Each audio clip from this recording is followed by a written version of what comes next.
Israel और Hamas के बीच जारी जंग भयंकर रूप लेती जा रही है। दोनों तरफ से एक दूसरे पर हमले हो रहे हैं। 17 अक्टूबर की रात को गाजा के अस्पताल पर इजरायल की ओर से एयर स्ट्राइक की गई, जिसमें 500 से ज्यादा लोगों की जान चली गई। इस हमले के बाद से मुस्लिम देश और गुस्से में हैं। खुद अमेरिका ने भी इस हमले की निंदा की है। उधर ईरान की तरफ से आ रहे हालिया बयानों से ऐसा लग रहा है कि गाजा पर इजरायल की जमीनी कार्रवाई से पहले ईरान कुछ बड़ा कर सकता है।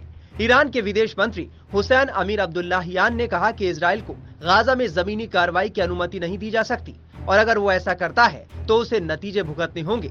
उन्होंने कहा कि आने वाले घंटों में व्यापक स्तर पर कार्रवाई भी हो सकती है।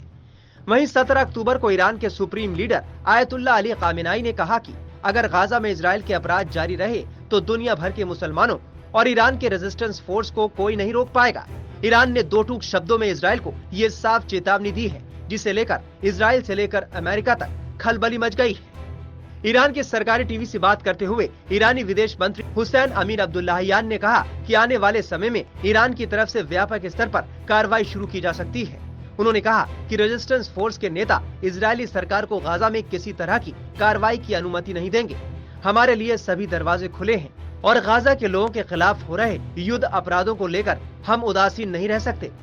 उन्होंने आगे कहा कि ईरान का रेजिस्टेंस फोर्स इजरायल के साथ लंबे वक्त तक लड़ सकता है और आने वाले घंटों में हम रेजिस्टेंस फोर्स की तरफ से पूर्ण व्यापी कार्रवाई की उम्मीद कर सकते हैं। हालांकि उन्होंने इस बात को लेकर कोई जानकारी नहीं दी कि ईरान इजरायल के खिलाफ किस तरह की कार्रवाई करेगा और कैसे उसे गाजा में जमीनी कार्रवाई से रोकेगा।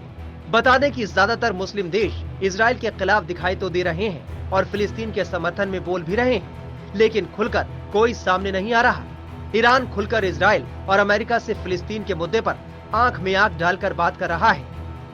दरअसल 1979 में अपनी स्थापना के बाद से ही इस्लामिक देश ईरान फिलिस्तीनी मुद्दों का बड़ा समर्थक रहा है। शिया बहुल ईरान ने खुद को मुस्लिम दुनिया के नेता के रूप में स्थापित किया है और फिलिस्तीन का मुद्दा उसके लिए बेहद संवेदनशील मुद्दा है। टाइम्स नाउ भारत डिजिटल की रिपोर्ट।